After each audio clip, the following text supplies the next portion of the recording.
Well, we just had a field day buying bulbs at the garden center. Getting there early, we got quite a nice selection. Now it's time to prepare our bed for planting. Now, you might remember a few weeks ago when we sprayed this rectangular area with Roundup herbicide to kill out the Bermuda grass. It's a very important step in preparing a bed for bulb planting, is that you need to kill out any perennial grasses before you plant so you won't have a mess next spring. Now, next step, we've got a 4-foot by 19-foot area, and we've got a lot of investment in these bulbs and money, so we want to protect them, make sure that they're not going to be eaten by any burrowing rodents, so voles or moles or pocket gophers. So what we're going to do is dig out the soil from this area down to a depth of 9 inches. We're going to box in all 4 sides with 2x12. So that'll leave about an inch or 2 above the ground line. This will help keep the Bermuda from coming back in. It will also provide a little bit better drainage. It's not a real high raised bed, but it's enough higher so that the water can drain off. After we've got it dug out, lined with the 2x12s, we'll come in with galvanized hardware cloth, 1/2-inch mesh, and we'll line it just like a basket. And this will keep any burrowing rodents from coming up into the bed from underneath. And once that's lined, we'll backfill with the soil and with the compost, mix it in, and then we'll be ready for planting. Well, now comes the hard part. Let's get digging.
We ran out of daylight yesterday, so we've come back to finish today.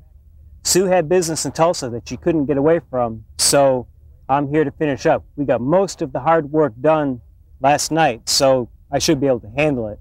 We got the hole all dug out, got the siding mostly finished last night. I've finished up the rest of it today.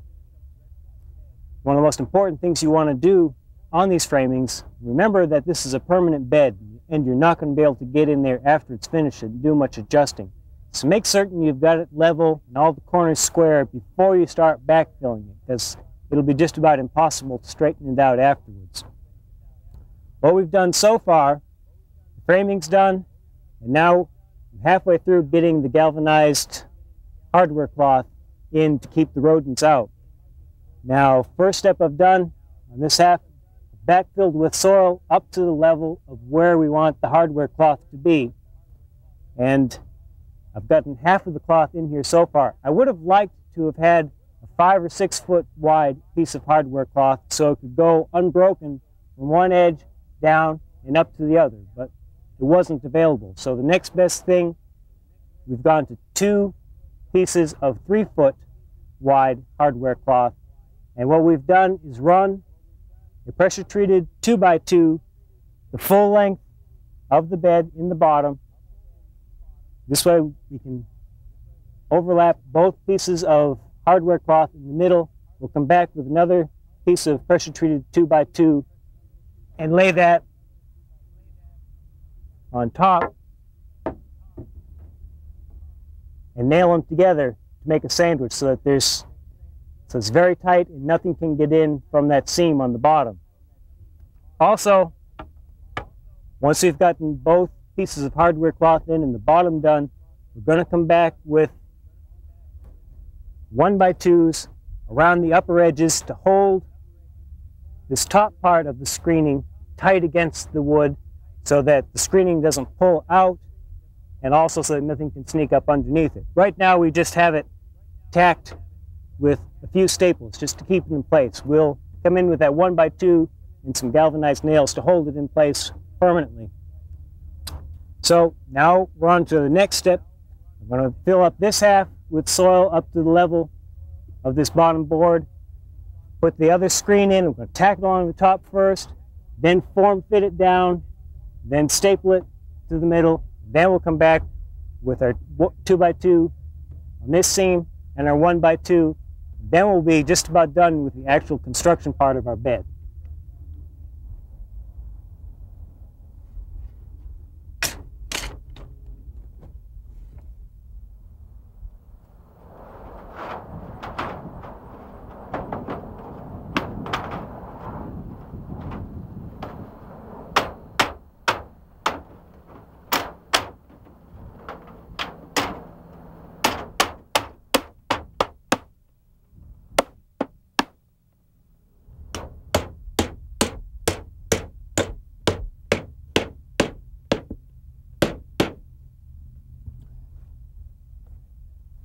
And that's that for the outside shell. We've got our walls up, screen in, it's all secured on the bottom and on the sides.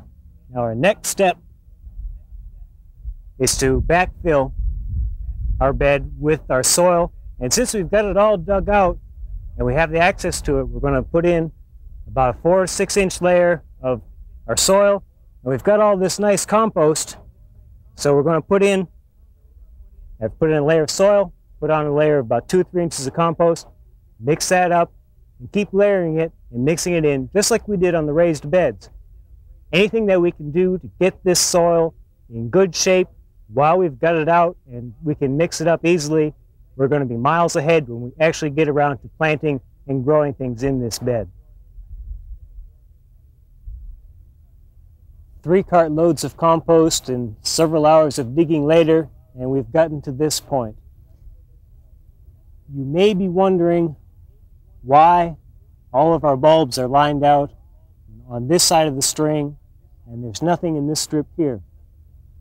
Eventually, we're going to put in a row of shrubs, low-growing shrubs, on this back section of the bed for several reasons. This will provide a good backdrop for our spring bulbs, and later when we put in annual flowers later in the season, it'll provide a nice green backdrop for that. It will also provide a good screen so that you will not be able to see underneath the deck here. It's not a very attractive site, and by putting in low shrubbery, that'll block off this, plus provide the background. We're going to have to be careful in our selection of plants. We need something that stays low and can be easily clipped.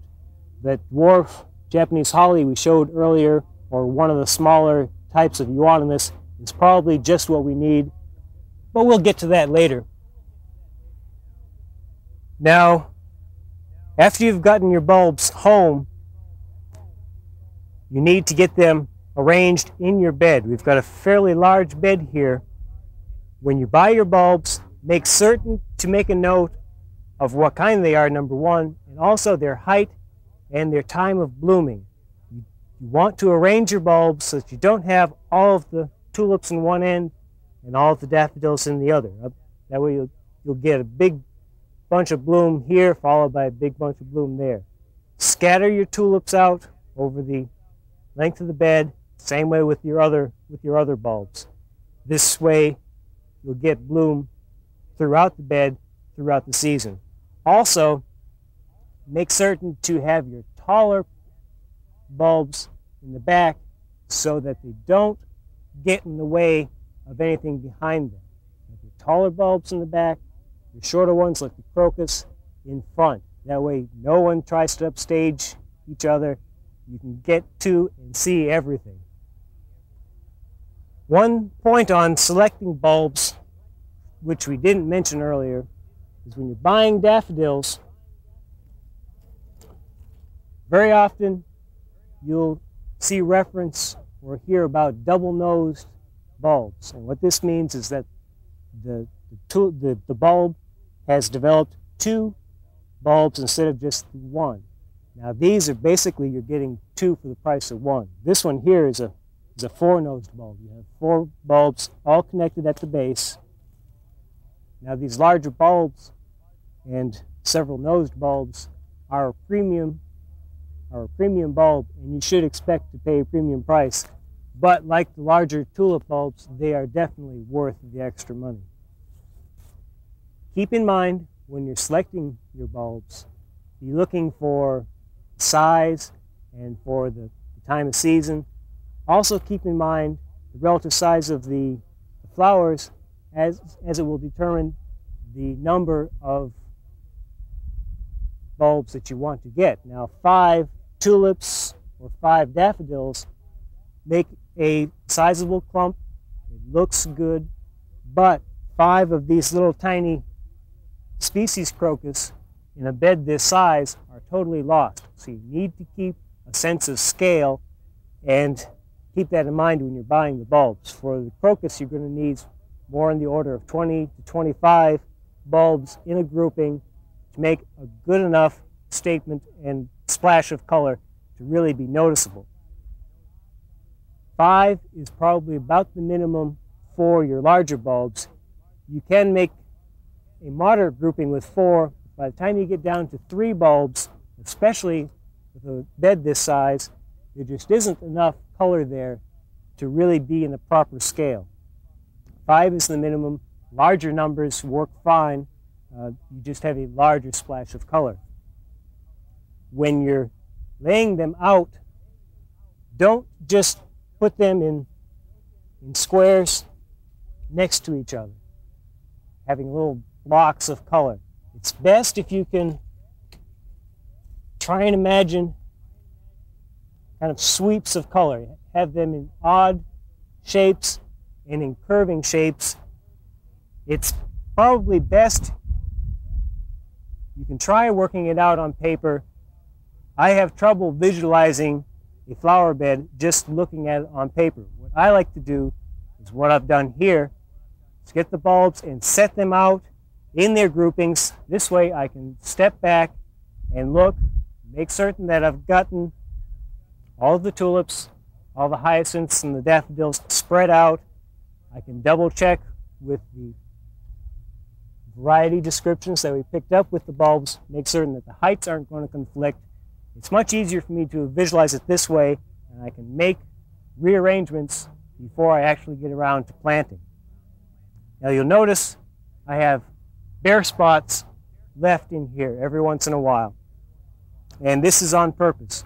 We'll be coming in next spring and putting in some pansies in these bare spots. Pansies are a very hardy flowering plant that we can fill in. They'll provide flowers that will complement our spring flowering bulbs.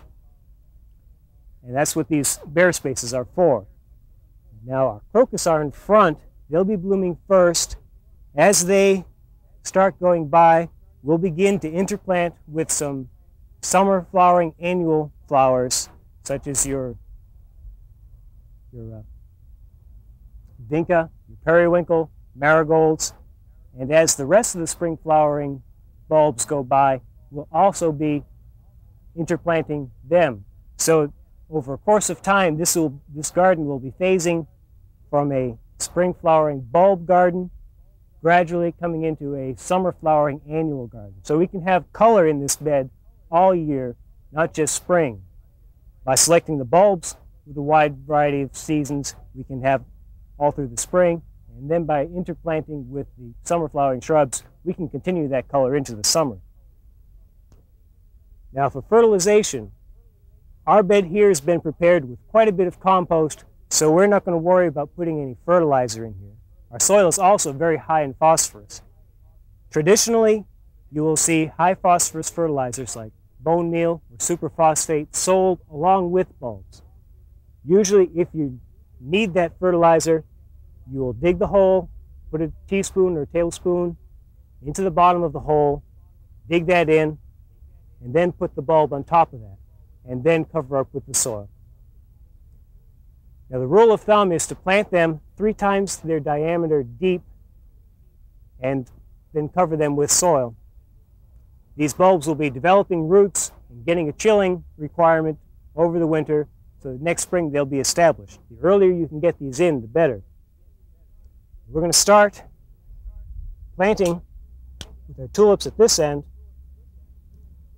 If you look at their little information sheet, it says 4 inches down to the top of the bulb. And that's very important that we get them at the proper depth. If they're too shallow or too deep, they may not grow properly. Well, it looks like I've got my work cut out for me here. So while I get this done, you be thinking about what spring flowering bulbs you're going to need and get your bed ready and get planting this fall color for next spring. We hope you enjoyed this video. It's part of our OK Gardening Classics YouTube channel. You can also find more recent videos on our Oklahoma Gardening YouTube channel. And join us on social media for great gardening tips, photos, and discussion.